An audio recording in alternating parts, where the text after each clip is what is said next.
सर्दियों की सुबह और एक गर्म पानी का शौबा, मतलब इससे बेहतर कुछ हो ही नहीं सकता है ना। बिल्कुल। वो एक छोटी सी चीज है जो पूरे दिन के लिए मूड सेट कर देती है। हाँ, और ये सब होता है एक सीधे साधे डिब्बे की वजह से, जैसे हम गीजर कहते हैं। पर मैंने हमेशा सोचा है कि ये ठंडे पानी को इतनी जल्दी और इतनी अच्छी तरह से गर्म करके से देता है। ये सवाल बहुत लोग सोचते हैं। बाहर से तो बड़ा सिंपल दिखता है। वही तो आज हम इसी पर थोड़ी गहराई से बात करने वाले हैं। हमारे पास कुछ नोट्स हैं जो एक इलेक्ट्रिक गीजर के काम करने के तरीके को समझाते हैं, अच्छा। और हमारा मकसद है कि इन नोट्स के जरिए हम गीजर के अंदर की साइंस को समझें, वो सिंपल सी इंजीनियरिंग जो हमारी सुबह को इतना आरामदायक बनाती है। चलिए, ये तो मजेदार रहेगा। तो चलिए शुरू करते हैं।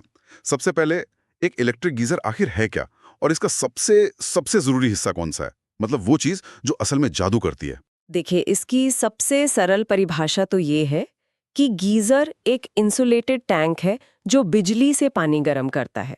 और जब आप सबसे जरूरी हिस्से की बात करते हैं तो वो है हीटिंग एलिमेंट। Heating element? हाँ, उसे आप गीजर का दिल कह सकती हैं एक तरह से। वही भट्टी है, जैसे ही हम स्विच ऑन करते हैं सारा करंट, सारी बिजली सीधे उसी एलिमेंट में जाती है। पर ये कोई नॉर्मल लोहे की रॉड तो नहीं हो सकती है ना? मतलब ऐसा तो नहीं कि बस पानी में कोई तार डाल दिया और उसमें करंट छोड़ दिया? नहीं नहीं, बिल्कुल सही सवाल है आपका। ये एक खास मिश्र धातु यानी अलॉय से बना होता है, जिसे आमतौर पर नाइक्रोम कहते हैं। नाइक्रोम? जी, निकल और क्रोमियम का मिश्रण। और नाइक्रोम ही क्यों? क्योंकि इसमें दो कमाल की खूबियां हैं। पहली, इसका प्रतिरोध मतलब रेजिस्टेंस बहुत ज्यादा होता है। अच्छा, रेजिस्टेंस ज्यादा होता है। हाँ, आसान भाषा में समझें तो ये बिजली के बहाव को बहुत रोकता है। और जब बिजली को आगे बढ़ने के लिए जोर लगाना पड़ता है तो वो एनर्जी गर्मी में बदल जाती है। समझ गया। ज्यादा रुकावट मतलब ज्यादा गर्मी। और इसकी दूसरी खूबी क्या है? दूसरी खूबी इससे सालों साल चलने लायक बनाती है। जब नाइक्रोम बहुत ज्यादा गर्म होता है तो ये अपने ऊपर क्रोमियम ऑक्साइड की एक बहुत पतली मजबूत परत बना लेता है। अपने आप? हाँ, अपने आप। ये परत एक सुरक्षा कवच की तरह काम करती है और एलिमेंट को अंदर से गलने या जंग लगने से बचाती है। इसीलिए ये सालों साल पानी में डूबे रहने के बाद भी खराब नहीं होता। वाह, मतलब वो अपनी सुरक्षा खुद ही कर लेता है। कमाल है। ठीक है, तो हीटिंग एलिमेंट पानी गर्म करता है, ये समझ आ गया। लेकिन यहाँ एक और सवाल है। पूछिए। गीजर को पता कैसे चलता है कि अब रुकना है? अगर बिजली लगातार जाती रहेगी तो पानी तो उबलता ही रहेगा, वो तो खतरनाक भी हो सकता है। बिल्कुल हो सकता है। और यहीं पर गीजर का दूसरा सबसे जरूरी हिस्सा आता है, जिसे हम कहते हैं थर्मोस्टैट। थर्मोस्टैट? जी, अगर हीटिंग एलिमेंट गीजर का दिल है तो थर्मोस्टैट उसका दिमाग है। इसका एक ही काम है, टेम्परेचर पर नजर रखना और उसे कंट्रोल करना। दिमाग? मुझे लगता है मैंने इसकी आवाज सुनी है। कभी कभी गीजर चलते चलते बीच में एक खट की आवाज आती है ना, और लाइट बंद हो जाती है। बिल्कुल वही है। वो कट की आवाज दरअसल एक मैकेनिकल थर्मोस्टैट के काम करने की ही आवाज है। अच्छा। ज्यादातर पुराने गीजर्स में यही होता है। उसके अंदर धातु की दो अलग अलग पत्तियों की एक स्ट्रिप होती है। ये दोनों धातुएं गर्मी से अलग अलग स्पीड से फैलती है। हम्म। तो जैसे ही पानी आपके सेट किए हुए तापमान पर पहुंचता है, मान लीजिए 65 डिग्री, वो स्ट्रिप गर्मी से मुड़ जाती है। और सर्किट टूट जाता है? एकदम सही, उसका संपर्क बिजली के सर्किट से टूट जाता है। बस हीटिंग बंद। और फिर जैसे ही पानी थोड़ा ठंडा होता है, स्ट्रिप सीधी होकर वापस सर्किट से जुड़ जाती है। ये तो बहुत ही सरल और भरोसेमंद सिस्टम है। लेकिन आजकल तो वो स्मार्ट गीजर भी आ गए हैं जिन्हें हम ऐप से कंट्रोल कर लेते हैं। उनमें भी यही टिक टिक वाला सिस्टम होता है? बहुत अच्छा पॉइंट है। नहीं, उन स्मार्ट गीजर्स में मैकेनिकल थर्मोस्टैट की जगह डिजिटल सेंसर्स होते हैं। Digital sensors? हाँ, थर्मिस्टर्स कहते हैं उन्हें। ये इलेक्ट्रॉनिक पुर्जे तापमान में जरा सा भी बदलाव होने पर एक माइक्रोचिप को सिग्नल भेजते हैं और फिर वो चिप बिजली को काटती या जोड़ती है। तो वो ज्यादा सटीक होते होंगे? हाँ, बहुत ज्यादा सटीक। आप तापमान को डिग्री दर डिग्री सेट कर सकते हैं। काम वही है, लेकिन तरीका ज्यादा मॉडर्न है। ये ऑटो कट ऑफ वाला आइडिया तो कमाल का है। पर एक और बात है जो शायद इससे जुड़ी नहीं है। मैंने हमेशा महसूस किया है कि जैसे ही मैं नल खोलता हूँ, गर्म पानी लगभग तुरंत आने लगता है। ऐसा कैसे? हाँ हाँ, ये एक बहुत ही सुंदर तरकीब है और इसके पीछे कोई मशीन नहीं बल्कि फिजिक्स का एक बहुत बेसिक सिद्धांत काम करता है। अच्छा, कौन सा सिद्धांत? उसे कहते हैं संवहन या कन्वेक्शन। कन्वेक्शन। एक मिनट, ये वही चीज है जो गर्म हवा के गुब्बारों में काम करती है कि गर्म हवा हल्की होके ऊपर उठती है। क्या बात है, एकदम सही पकड़ा आपने, वही सिद्धांत है। तो पानी भी गर्म होकर हल्का हो जाता है? बिल्कुल। होता यह है कि हीटिंग एलिमेंट टैंक में नीचे की तरफ लगा होता है।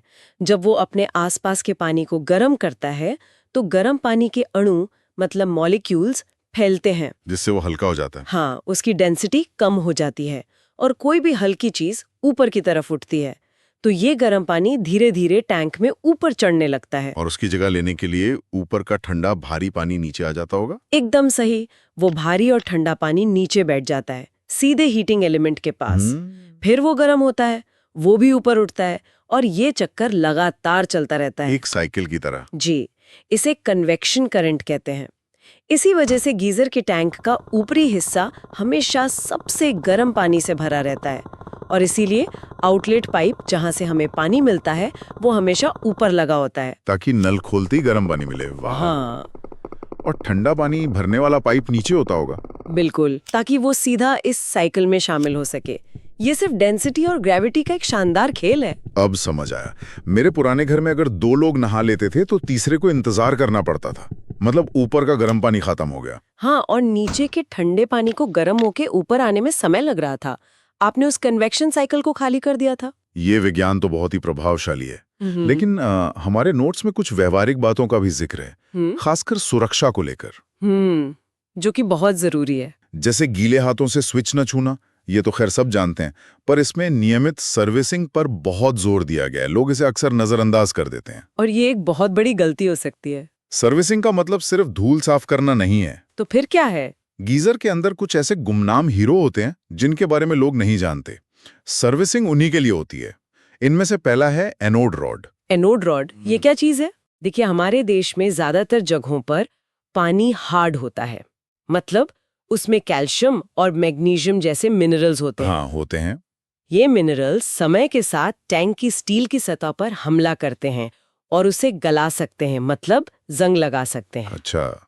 एनोड रॉड मैग्नीशियम या एल्यूमिनियम जैसी एक ज्यादा रिएक्टिव धातु से बनी होती है। अब साइंस का नियम है कि जब 2 अलग धातुएं पानी में होती हैं तो ज्यादा रिएक्टिव धातु पहले गलती है। मतलब पानी टैंक को छोड़कर इस रॉड पर हमला करता है। बिल्कुल। ये रॉड खुद धीरे धीरे गलती जाती है, अपनी कुर्बानी देती है और आपके महंगे टैंक को बचा लेती है। इसीलिए इसे सैक्रिफिशियल एनोड रॉड भी कहते हैं। अरे वाह, ये तो टैंक का बॉडीगार्ड हुआ जो खुद सारी चोटें खाता है। तो सर्विसिंग में इसे बदलते हैं। हाँ, मैकेनिक यही जांचता है कि ये रॉड कितनी गल चुकी है। अगर ये लगभग खत्म हो गई है तो इसे बदल दिया जाता है, वरना अगला नंबर आपके टैंक का होगा। ये तो बहुत ही जरूरी जानकारी है। और दूसरा गुमनाम हीरो कौन? दूसरा और शायद सबसे जरूरी हीरो है pressure relief valve. Pressure relief valve. जी, ये एक छोटा सा वाल्व होता है। अब एक सिचुएशन सोचिए, मान लीजिए आपका थर्मोस्टेट खराब हो गया, उसने बिजली काटना बंद कर दिया। तो हीटिंग एलिमेंट चलता रहेगा? हाँ, पानी गर्म होगा, फिर उबलेगा और भाप में बदलेगा। और पानी जब भाप बनता है तो वो 1600 गुना ज्यादा जगह घेरता है। टैंक के अंदर दबाव एक बम की तरह बढ़ने लगेगा। ये तो बहुत डरावना है। यहीं पर ये प्रेशर रिलीफ वाल्व काम आता है।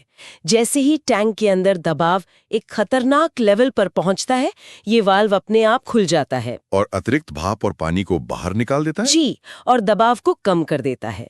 ये छोटा सा वाल्व आपकी जान बचा सकता है। एक क्लाइंट के घर थर्मोस्टेट और प्रेशर वाल्व दोनों खराब थे। फिर क्या हुआ? नतीजा ये हुआ कि गीजर एक छोटे रॉकेट की तरह दीवार तोड़कर बाथरूम से बाहर लॉबी में जा गिरा। अरे बाप रे। हाँ, सौभाग्य से उस समय बाथरूम में कोई नहीं था। इसीलिए मैं कहती हूँ कि सर्विसिंग एक निवेश है, खर्चा नहीं। तो कुल मिलाकर अगर हम पूरी प्रक्रिया को एक साथ देखें, हमारे पास एक मजबूत हीटिंग एलिमेंट है, फिर एक स्मार्ट थर्मोस्टेट है जो तापमान को कंट्रोल करता है, सुरक्षा और बचत दोनों के लिए। फिर संवहन का सिद्धांत है जो गर्म पानी को हमारे लिए ऊपर तैयार रखता है, और इन सब के पीछे चुपचाप काम करने वाले वो बॉडीगार्ड्स हैं, एनोड रॉड और प्रेशर रिलीफ वाल्व। बिल्कुल सही। इन सब को मिलाकर हमें वो आरामदायक और सुरक्षित गर्म पानी मिलता है। ये सरल घटकों का एक बहुत ही कुशल संयोजन है। जी।